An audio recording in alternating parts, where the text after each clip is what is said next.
One of the new analysis capabilities of the MSO8000 series oscilloscope is the eye test or eye diagram application. We can use the eye diagram to measure complete signal quality, including looking at issues related to noise, timing, and bandwidth. Let's take a look at what an eye diagram is and how it helps us simplify debugging for complex signals, including serial data transmissions. Here we see our eye diagram test running on the MSO8000. We call this an eye diagram because of this shape here. What we want, ideally, for this data transmission is a nice open eye with an open space vertically and horizontally, allowing us to get very low error rate in our data transmission. This eye diagram is built with the high sample rate of 10 gigasamples per second and 10 million points. All those points are then correlated to the clock transition and then folded over on top of each other into a density display like this. That allows us to see how every transition looks compared to its clock point and the point at which we're actually calculating the data bit. We can actually see in this eye diagram there are a couple different issues impacting our results. One, we see vertically a lot of space here. This implies a certain amount of noise coming through the signal that might be affecting our ability to get a clear bit test at this point. Additionally, this rise and fall time on these transitions are pretty diagonal at about 45 degrees. In these settings, we'd like it to be steeper, giving us clearer corners in this eye diagram. That's likely a bandwidth issue, not allowing the signal to change fast enough.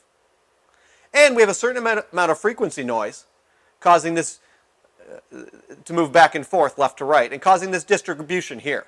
So we're using the histogram to look at the crossing pattern and show us the distribution of those transitions.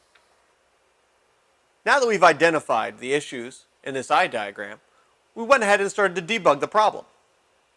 The first problem we found was the signal that was causing the amplitude noise. Right?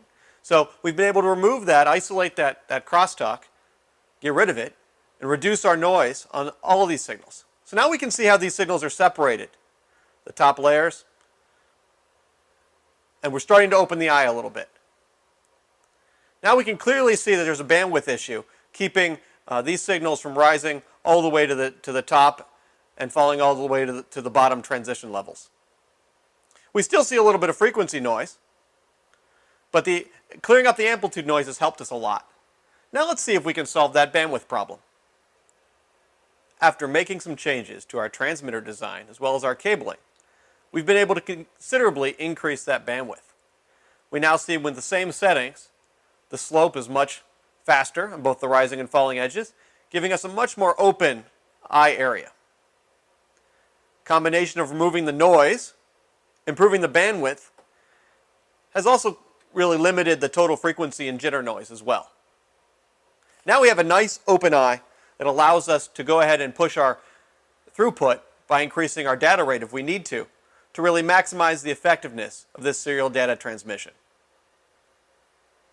So those are the ways that eye diagram testing and a histogram can really help you to complete your signal analysis and signal fidelity measurements by looking at noise, bandwidth, and timing across a complete deep memory cut of measurements and serial data.